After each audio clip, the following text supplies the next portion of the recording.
సమూయేలు ప్రవక్త ఆయనే, న్యాయాధిపతి ఆయనే, న్యాయాధిపతి ఆయనే, ప్రవక్త ఆయనే. ఒక రాజు అతను, రాజు కూడా ఆయనే. ఎందుకంటే సౌలు ఇంకా నియమింపబడిన కాలంలో అతనే పరిపాలన చేశాడు. ఈ హేమాను సమూయేలు మనవడు. సమూయేలు కుమారులు భక్తి కలిగినటువంటి వాళ్ళు ఏం కాదు. మొదటి సమూయేలు 8వ అధ్యాయము 3వ వచనం 5వ వచనం అనుకుంటున్నా. వీరు బెయేర్షెబాలో న్యాయాధిపతులుగా ఉండ్రి. ఎవరోళ్ళు?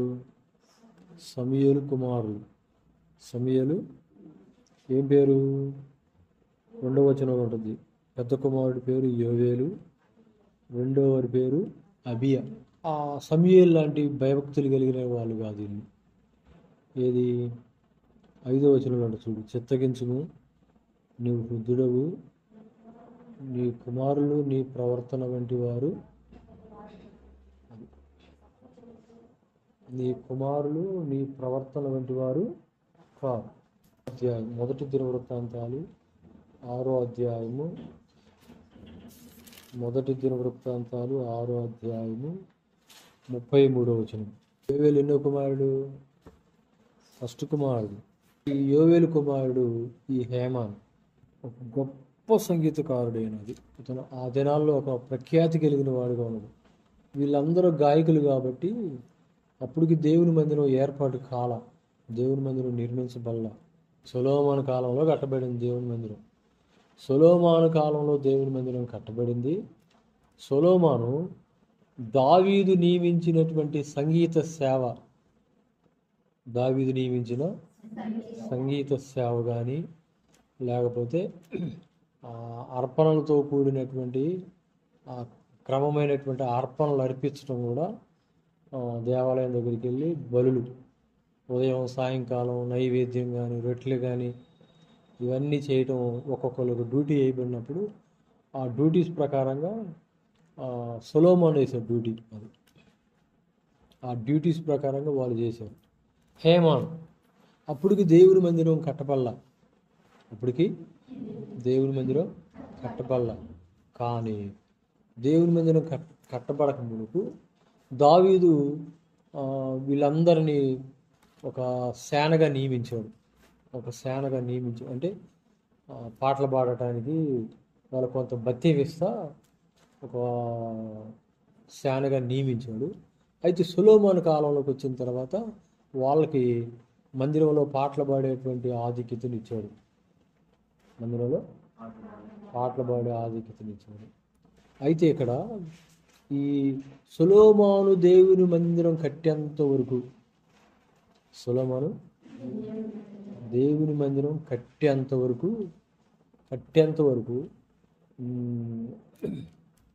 నమ్మకంగా కనిపెట్టుకున్నారు. ఒకటి అది కుమారులతో కలిసి కనిపెట్టుచున్నవారు, కనిపెట్టుకోవటం అది ఒక గొప్ప లక్షణం.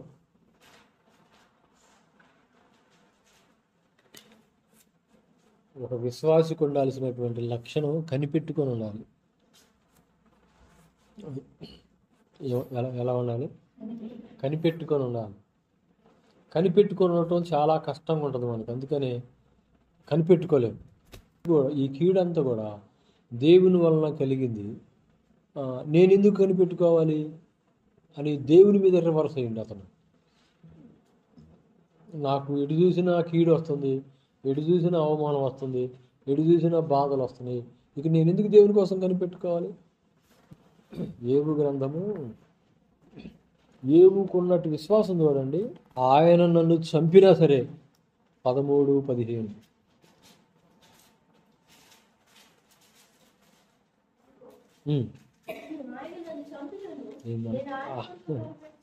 ఏంటి ఆ మాట, ఎంత మాట చూడండి. ఆయన నన్ను చంపినా కనిపెట్టుకుంటాను. యోబు కలిగిన కీడు ఎటువంటిది? కళ్ళ ముందు కుమారులు చచ్చిపోయారు, కూతుళ్ళు చచ్చిపోయారు, ఆస్తి పోయింది, ఆరోగ్యం పోయింది, అన్నీ పోయినాయి. ఇంకేం చేయాలి? అందుకని ఆమె కోపం వచ్చి ఎంతవరకు నువ్వు కనిపెట్టుకుంటావు? ఒక్కసారి దేవుని దూషించి చచ్చిపో అని ఆమె ప్రేరేపించిన, అలా అనొద్దు నువ్వు అని ఆమెను వారించిండే కానీ ఏబు ఎక్కడ కూడా దేవుణ్ణి తోలనాడినట్టుగా కనపడింది. మనకి అన్ని కలిసి వచ్చేటప్పుడు, అంత బాగున్నప్పుడు దేవుని ప్రేమించటం వేరు, అన్ని పోతున్నప్పుడు దేవుని ప్రేమించటం. 6వ అధ్యాయము 10వ వచనం.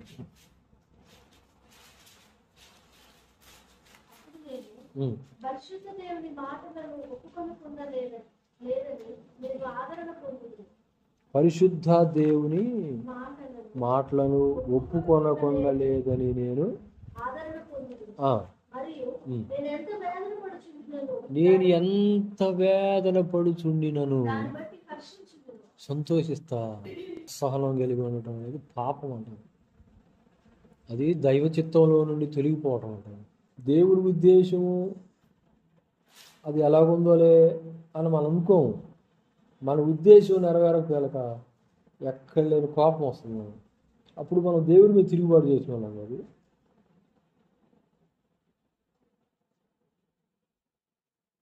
దేవుని మీద తిరుగుబాటు చేయటం లాంటిది కదా అది.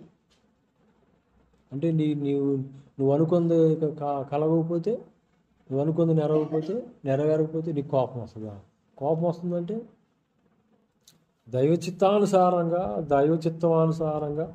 అది దాన్ని మనం గ్రహించటం వేరు. దైవచిత్తానుసారంగా మనం దాన్ని గ్రహించటం వేరు. కనిపెట్టుకుని నువ్వు సరే ఏవో అంటాడు, నాకు కలిగినటువంటి వేదనను బట్టి మరియు నేనెంత వేదన పడుచుండినను హర్షిస్తాను.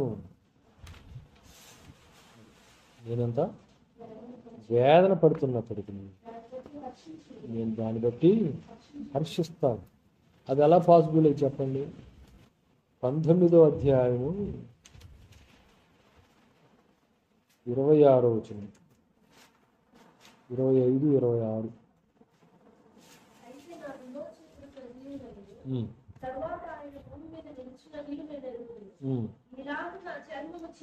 చీకిపోయిన తర్వాత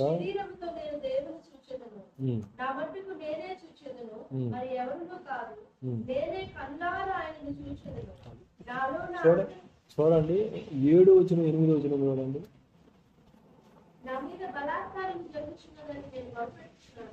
చూడండి, అది తెలుసు యోగుకి, నా మీద బలాత్కారం జరుగుతుందని నాకు తెలుసు, నా మొర అంగీకరింపబడదు, సహాయం నిమిత్తం మొరలెడుతున్నాను, నాకు దొరకదు, దాటలేకుండా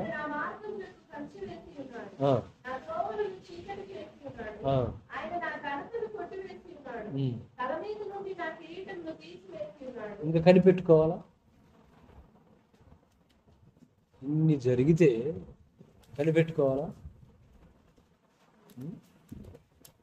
ఇన్ని జరుగుతుంటే కనిపెట్టుకుంటావా? కానీ యోబు అంటాడు, ఆయనను చంపినను నేను ఆయన కోసం కనిపెట్టుకున్నాను. నా చర్మం ఇలా చీకిపోయినా సరే నేను ఆయన నా శరీరంతో నేను నా ప్రభువుని చూస్తాను.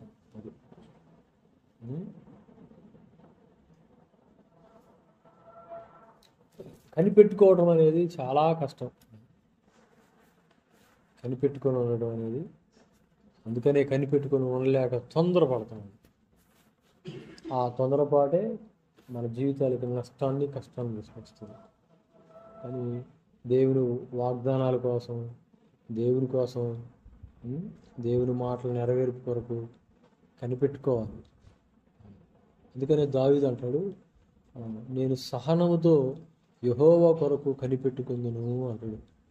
అట్లా కనిపెట్టుకోవడం వేరు, సహనంతో కనిపెట్టుకోవడం వేరు. సహనం అంటే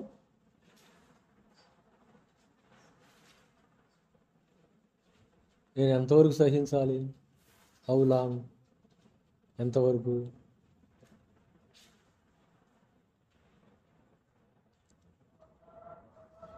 మాటి మాటికి ఆయనను కొడుతున్నాడు. నేను మొరలేడినా నా ప్రార్థనకు సమాధానం రావట్లేదు, నేను బయటికి రాకుండా చుట్టూ కంచేసేసాడు అని వాపోతున్నాడు కదా. అది ఎంతకాలం? ఇప్పుడు స్పష్టంగా దేవుని వల్లనే కీడు జరుగుతుందనే సంగతి తెలిసింది అనుకో, ఇంకెందుకు కనిపెట్టుకున్నాం? మేలు చేయాలనుకున్నవాడే కీడు చేస్తుంటే. కాబట్టి యోబు ఎంత వేదన కలిగినప్పటికీ దాన్ని బట్టి ఆయన హర్షిస్తున్నాడు. అది చాలా కష్టం. ఏది వేదనలో బాధల్లో హర్షించడం అదేమన్నా సులువైంది? అది మహా కష్టం. అది హల్లెలూయా. మేకా 7లో కూడా అంటాడు, నా శత్రువు నా మీద అతిశయపడద్దు, నేను కింద పడ్డ తిరిగి లేస్తాను. ఆయన చీకటిని వెలుగ్గా చేస్తాడు. చీకటిని వెలుగ్గా 7:9.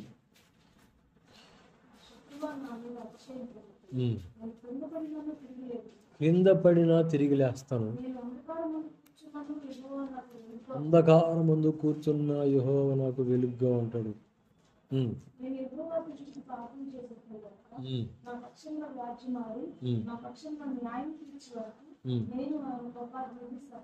సహిస్తా. హల్లెలూయా. ఆయన సహిస్తా. ఆయన కోపాగ్ని, ఎందుకు తప్పు జరిగింది కాబట్టి ఆయన క్షమించేంత వరకు. హల్లెలూయా. దావీదు తప్పు చేసినప్పుడు అతను సింహాసనం నుండి దిగి పారిపోతున్నప్పుడు అప్పుడు దావీదు ఒక మాట అంటాడు. ఏమంటాడు అంటే, ఇదిగో యెహోవా నా యందు కనికరపడి మరలా ఈ రాజ్యానికి తీసుకొచ్చి నా సింహాసనాన్ని ఇచ్చినా సరే, ఒకవేళ నీ యందు నాకు ఇష్టం లేదు, దావీదు నీ యందు నాకు ఇష్టం లేదు అని ఆయన పలికినా సరే, ఆయన దృష్టికి ఏదో అది నా వల్ల జరిగించునుగాక అంటాడు. దేవుని చేతులకు అప్పగించడం అనేది ఎంత గొప్ప లక్షణం. అది మనకు ఆ ఓర్పు, ఆ సహనం ఉండదు. అది 2 పేతురు 3వ అధ్యాయము 11-12 చూడండి. గనుక ఆకాశములు రగులుకుని లయమైపోయినట్టు కరిగిపోనట్టి దేవుని దినపు రాకడ కొరకు కనిపెట్టుచు దానిని ఆశతో అపేక్షించుచు. అది కనిపెట్టే వాళ్ళు ఏం చేయాలంటే పరిశుద్ధమైన ప్రవర్తనతోనూ భక్తితోనూ ఎంతో జాగ్రత్త. అంటే దేనికి జాగ్రత్త?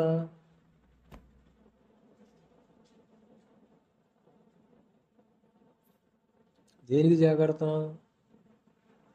తప్పిపోదునేమో, తొలగిపోదునేమో, పడిపోదునేమో. అది దానికి జాగ్రత్త. అదే అంటాడు పౌలు, అంటాడు చోట కూటి కోసం తన జ్యేష్ఠత్వపు హక్కును అమ్ముకొనిన ఏశావు వంటి భ్రష్టుడైనను వ్యభిచారి అయినను మీలో ఉండునేమో, జాగ్రత్తగా చూసుకోండి.